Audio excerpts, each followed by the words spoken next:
Hello. आज हम preamble of Indian constitution पढ़ने वाले हैं। भारतीय संविधान का प्रस्तावना। तो हम समझ लेते हैं कि प्रस्तावना किसे कहेंगे। तो प्रस्तावना क्या होता है ना, किसी भी संविधान का परिचय या भूमिका को जो संदर्भित करता है उसे हम उसका जो सार, संविधान का जो सार बताएगा उसे हम प्रस्तावना कहेंगे। ये जो सर है, ये जो इनके पालखी वाला ने प्रस्तावना को संविधान का परिचय पत्र भी कहा है।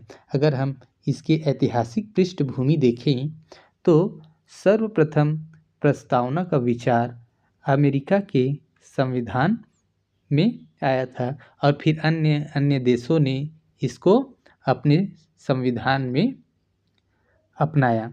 उसी तरीके से भारतीय संविधान में भी प्रस्तावना के विचार को अपनाया गया और इसकी भाषा, हमारे जो संविधान में प्रस्तावना है उसकी भाषा कुछ ऑस्ट्रेलिया के संविधान से प्रभावित है।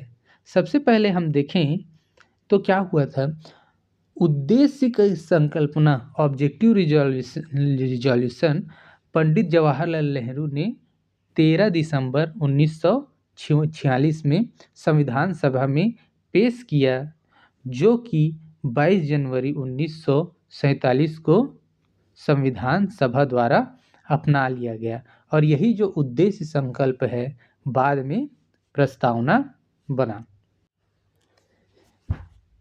हम अब भारत के संविधान के प्रस्तावना को देखते हैं पढ़ के और इसको समझते हैं। तो सबसे पहले भारत के संविधान का प्रस्तावना कहाँ से शुरू होता है, ये we the people of India, we the people of India कहने का मतलब है ये संविधान का सोर्स और उसका अथॉरिटी कहाँ से आता है। तो ये है we the people of India, मतलब ये जो है इसका अथॉरिटी लेता है किससे, भारत के नागरिकों से।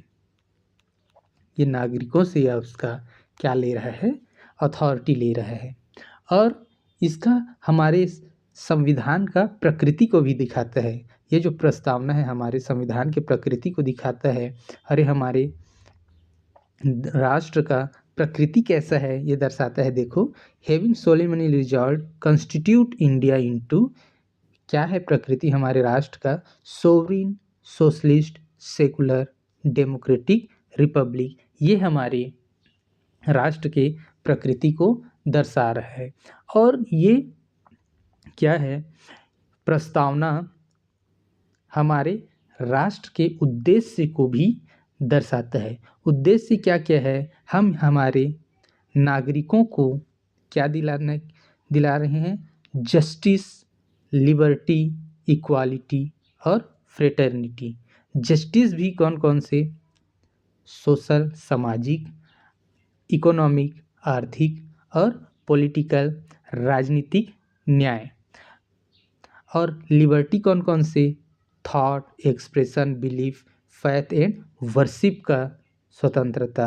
और इक्वालिटी कौन कौन सा, स्टेटस का और अपॉर्चुनिटी का इक्वालिटी, ये दर्शा रही हैं। और फ्रेटर्निटी है, बंधुता है। ये हमारे संविधान के, हमारे राष्ट्र का उद्देश्य को दर्शा रहा है। और हम आगे पढ़ें तो इसमें हम पाएंगे ये जो हमारा संविधान है कब बना था, कब अपनाया गया है ना, इसको भी डेट बताता है। यहाँ 26 नवंबर 1949 हमारे संविधान को कब अपनाया गया था ये बता रहा है, डेट दिया गया है ना, ये रहा। ये जो है हमारे प्रियम्बल जो है हमारे संविधान के बारे में बताता है। आगे हम इन की वर्ड्स को और अच्छे से समझने का प्रयास करेंगे, इन सभी की वर्ड्स को। तो आइए हम इन की वर्ड्स को समझते हैं। तो भारत के संविधान के प्रस्तावना के कीवर्ड्स को हम देखें तो इसके मुख्य मुख्य कीवर्ड्स हैं सोवरिन, संप्रभु। तो ये दर्शाता है कि हमारा भारत जो है, हमारा राष्ट्र जो है ना, अन्य किसी राष्ट्र पर निर्भर नहीं है इसके आंतरिक और बाहरी मामलों पे स्वतंत्र अधिकार होगा, ये सोवरिन बताता है। और सोशलिस्ट बताता है कि हमारा भारत जो है समाजवाद है। किस प्रकार का समाजवाद? लोकतांत्रिक समाजवाद, जिसका लक्ष्य होगा गरीबी, बीमारी और अवसर की असमानता को समाप्त करना। अगला हम देखें तो ये जो है सेकुलर, सेकुलर हमारा राष्ट्र सेकुलर है, ये दर्शाता है। सेकुलर मतलब पंथ निरपेक्षता को। पंथ निरपेक्षता क्या है? हमारा राष्ट्र जो है, कोई भी राष्ट्र का कोई भी अपना धर्म नहीं होगा और ये सभी धर्मों को समान सम्मान और समर्थन प्रदान करेगा, यह दर्शाता है। आगे हम इसके और मुख्य शब्दों को देखें तो अगला है लोकतांत्रिक। तो हमारा राज्य कैसा होगा, हमारा राष्ट्र कैसा होगा? लोकतांत्रिक होगा और इसमें सर्वोच्च शक्ति जनता के पास होगी और इसमें भारत में प्रतिनिधि संसदीय लोकतंत्र होगा। अगला है रिपब्लिक या गणतंत्र। गणतंत्र का मतलब है इसके राज्य राष्ट्र का प्रमुख कौन होगा? वो हमेशा जो है एक निश्चित अवधि के लिए प्रत्यक्ष या अप्रत्यक्ष तरीके से चुन करके आएगा और यह वंशानुगत नहीं होगा। यह गणतंत्र और रिपब्लिक दर्शाता है। आगे हम देखें जो हमारे अगले कीवर्ड्स को हम देखें तो है जस्टिस, न्याय। तो न्याय कितने प्रकार की न्याय की बात कर रहा है प्रस्तावना? 3 प्रकार की न्याय की बात कर रहा है, सामाजिक, आर्थिक और राजनीतिक। अगला हम देखें स्वतंत्रता। स्वतंत्रता 5 प्रकार के स्वतंत्रता की बात कर रहा है। विचार की स्वतंत्रता, अभिव्यक्ति की स्वतंत्रता, विश्वास, धर्म और उपासना की स्वतंत्रता के बारे में बात कर रहा है। और समानता देखें तो 2 प्रकार की स्वतंत्रता है, समानता है, किसकी? स्थिति और अवसर की समानता के बारे बात कर रहा है। अगला देखें तो ये बंधुता, बंधुता के बारे में भी बात कर रहा है, जिसमें राष्ट्र में क्या होगा? एकता और अखंडता होगा, इसकी बात प्रस्तावना करता है। अब हम देखते हैं आगे महत्वपूर्ण न्यायिक निर्णय के बारे में देखेंगे, हमारे संविधान के समय समय पर जो आए हैं प्रस्तावना को लेकर के।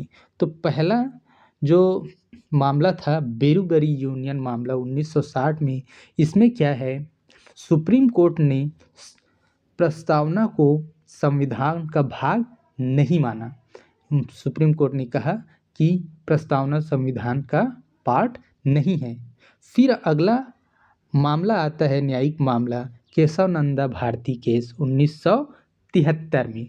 इसमें न्यायालय ने अपने पिछले जो निर्णय हैं उसको पलट करके कहता है, पिछले फैसले को पलट करके, कि प्रस्तावना संविधान का एक महत्वपूर्ण अंग है और इसे संशोधित किया जा सकता है, बशर्ते क्या हो कि इसका मूल संरचना ना बिगड़े। मूल संरचना क्या होता है ये पूरे तरीके से डिफाइन नहीं है, मगर समय समय पर सुप्रीम कोर्ट ने इसको बताया है। तो मूल संरचना क्या होगा अगर हम देखें तो यही सब जो ऊपर बोला गया है, न्याय, स्वतंत्रता, समानता, बंधुता, है ना, लोकतांत्रिक राष्ट्र, गणतांत्रिक, है ना, पंथ निरपेक्षता, समाजवादी, ये संप्रभुता, है ना, हमारे राष्ट्र की क्या है? मूल संरचना है। इन सभी को नहीं बिगाड़ सकते। ये सब के अलावा क्या कर सकते हैं? हम संशोधन कर सकते हैं। ठीक है। अगला मामला आया LIC ऑफ इंडिया केस 1995 में। इसमें भी क्या हुआ? पुनः पुष्टि की, किस चीज़ की? केशव नंदा भारती केस के फैसले का, जिसमें कहा गया था प्रस्तावना संविधान का आंतरिक हिस्सा है। ठीक है। अब अगला हम चलते हैं, क्या कभी संविधान प्रस्तावना में संशोधन हुआ था? तो हाँ, ये 42वें संशोधन है ना, 42वें संविधान संशोधन में 1976 में एक बार जो है, केवल एक बार अब तक क्या हुआ है? संशोधन हुआ है, जिसमें कि क्या हुआ? प्रस्तावना में 3 नए शब्द जोड़े गए। कौन कौन से? सोशलिस्ट, सेकुलर और इंटीग्रिटी। ये 3 शब्द 42वें संविधान संशोधन में जोड़े गए। अगला हम निष्कर्ष पे जाते हैं तो प्रस्तावना जो है संविधान का क्या है? ये निर्माताओं के सपनों और दृष्टिकोण का प्रतीक है। अगर हम इतना जो देखें तो वो क्या है? निर्माताओं के जो सपने हैं कि किस तरह से राष्ट्र होगा हमारा, उसका जो है दृष्टिकोण और वो सपनों को दर्शा रहा है हमारा प्रस्तावना, है ना? ये क्या है? हमारे शासन का मूल दर्शन है। शासन का मूल दर्शन कैसे? रिपब्लिक होगा, डेमोक्रेटिक होगा, है ना? और उनके मूल्यों को क्या करती है? स्पष्ट करती है, जिन पे हमारा राष्ट्र खड़ा हुआ है। आगे के वीडियो में हम और भी संविधान के बारे में चर्चा करेंगे। आज के लिए धन्यवाद।